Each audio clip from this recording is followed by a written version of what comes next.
మిత్రులందరికీ నమస్కారం. ఈరోజు ఒక రహస్యాన్ని చెప్తున్నాను వినండి మిత్రులారా. ఇప్పుడున్నటువంటి విజ్ఞానం మనకి ఏమని చెబుతుంది? బాగా తినండి, బాగా తినండి, బాగా తినండి.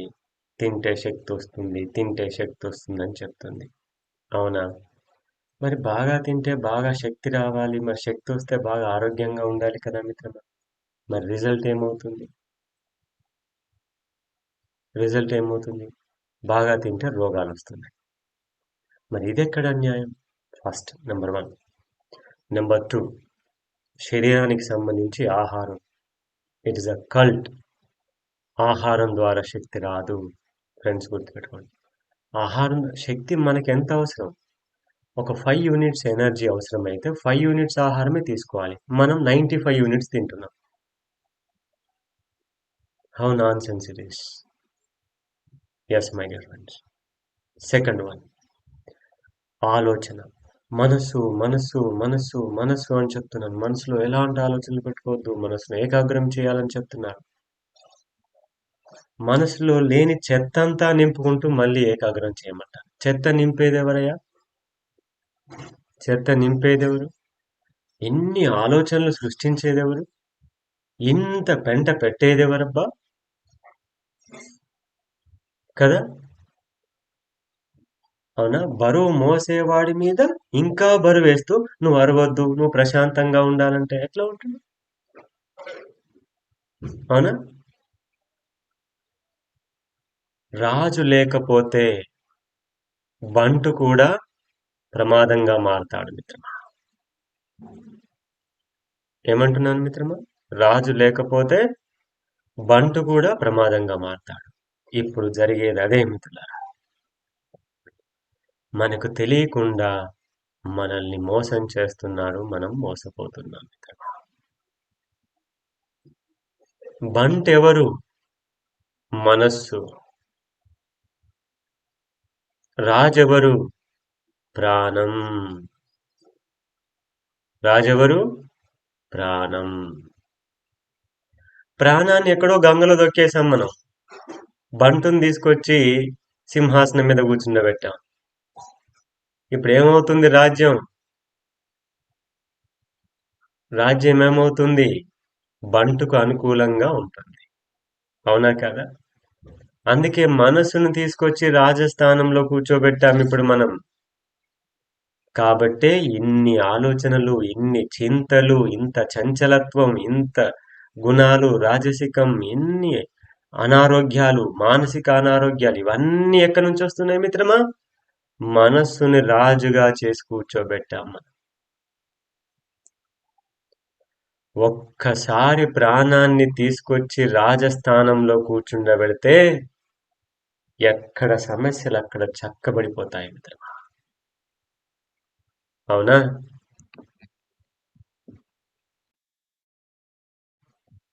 మనస్సు అనే నక్కను రాజుగా చేస్తే రాజ్య సంపదంతా కొల్లగొట్టుకుపోతుంది మిత్రం.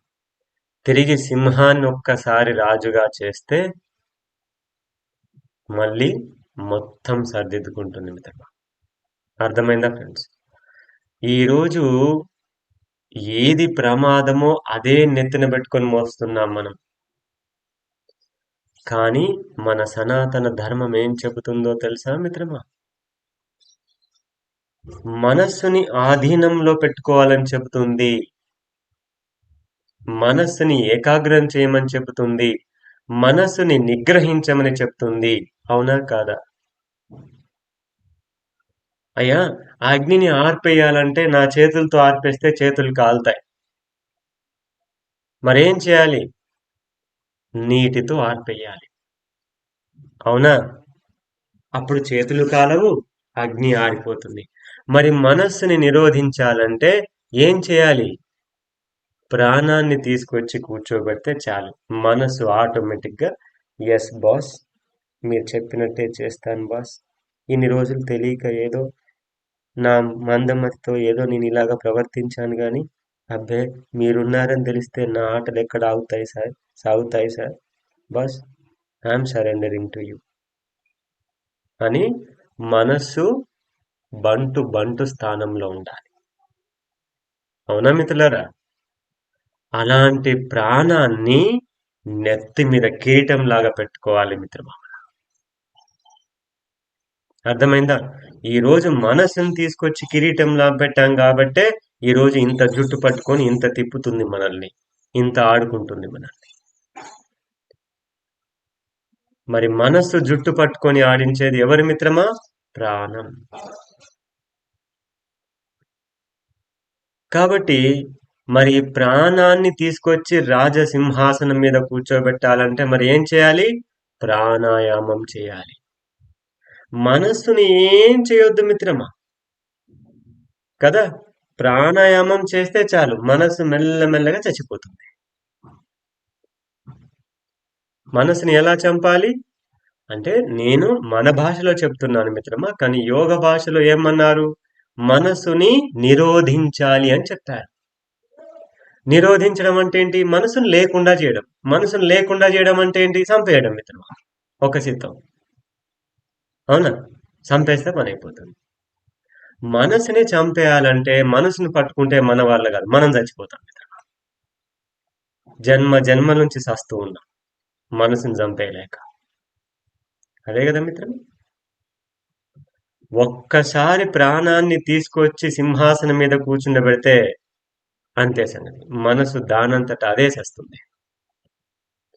ఏ విధంగా అయితే సూర్యకిరణాలు రాగానే చీకటి దూరమైనట్టుగా ప్రాణశక్తిని పెంపొందించుకోగానే మనసు నిరోధమైపోతుంది మిత్రమా.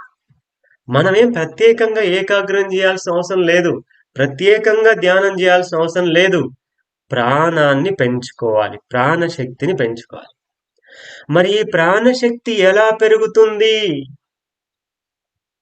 ఉపవాసం ఉంటే పెరుగుతుంది, సత్సంగం చేస్తే పెరుగుతుంది, స్వాధ్యాయం చేస్తే పెరుగుతుంది, డీటాక్స్ చేస్తే, శుద్ధి చేస్తే పెరుగుతుంది, అంతర్శుద్ధి చేస్తే పెరుగుతుంది, యోగా చేస్తే పెరుగుతుంది, సేవ చేస్తే పెరుగుతుంది, ధ్యానం చేస్తే పెరుగుతుంది. అందుకే మరి ఇవన్నీ చెయ్యనీయకుండా అడ్డుపడాలి. అవునా మిత్రులారా? ఓ డీటాక్స్ చేయొద్దు, లోపల ప్రాబ్లం వస్తుంది కదా, లేకపోతే ఇది ప్రాణం, ఇదేం కాదు, తింటూ ఉండాలి, గంటకు తింటూ ఉండాలి, శక్తి వస్తుంది. ఇలా మనకి మాయ మాటలు చెప్పి మనల్ని మాయలోకి దింపితే మనము గొర్రెల్లాగా మాయలో పడిపోయి ఇది ఇది ఇది ఎడ్డి బ్రతుకులు బ్రతుకుతున్నాం మిత్రం. ఏం జీవితం మనకి? ఇంత నొప్పి, ఇంత బాధ, ఇంత అసహనం, ఇలాంటి జీవితము, దుర్బలమైనటువంటి జీవితాన్ని జీవిస్తూ కూడా మరి ఆనందంగా మనలో ఉన్న శక్తిని, మనలో ఉన్నటువంటి జీవాన్ని ఏ విధంగా జీవించాలో తెలిసి కూడా మర్చిపోయి బ్రతుకుతున్నామే. బానిసలం కాకపోతే ఎవరు మిత్రం? అవునా కాదా చెప్పండి. మనసుని ఆధీనంలో పెట్టుకోవడం అంటే దాని అర్థం ప్రాణాన్ని ఆధిపత్యంలో పెడితే అది కూర్చుంటుంది. ఈ సృష్టిలో మనస్సుని కట్టడి చేసే ఒకే ఒక శక్తి, ఒకే ఒక ఔషధం, ఒకే ఒక సాధన కేవలం ప్రాణాయామం మిత్రులారా. కేవలం ప్రాణాయామం. ఎవరైనా ఏమన్నా 1,00,000 చెప్పనివ్వండి మిత్రమా, మీరు 5 నిమిషాలు ప్రాణాయామం చేయండి, అరగంట ధ్యానంలో నిశ్చల స్థితిలో కూర్చుంటారు. ప్రాణాయామం చేయకుండా ధ్యానంలో కూర్చోండి,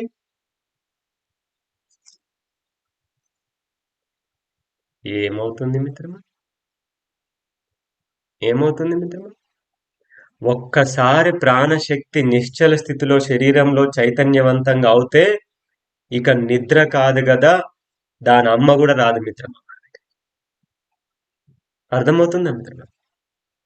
ప్రాణాన్ని చైతన్యం చేయకుండా ధ్యానం ఎలా చేస్తాం మిత్రమా? ప్రాణాన్ని చైతన్యం చేయకుండా జీవితాన్ని ఎలా జీవిస్తాం మిత్రమా?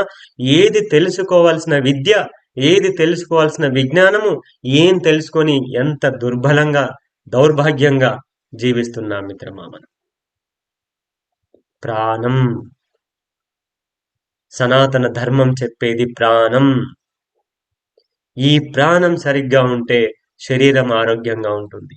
ఈ ప్రాణం సరిగ్గా ఉంటే మనస్సు ఆరోగ్యంగా ఉంటుంది. ఈ ప్రాణం సరిగ్గా ఉంటే బంధ విముక్తులమవుతాం మిత్రమా. అవునా కాదా మిత్రమా?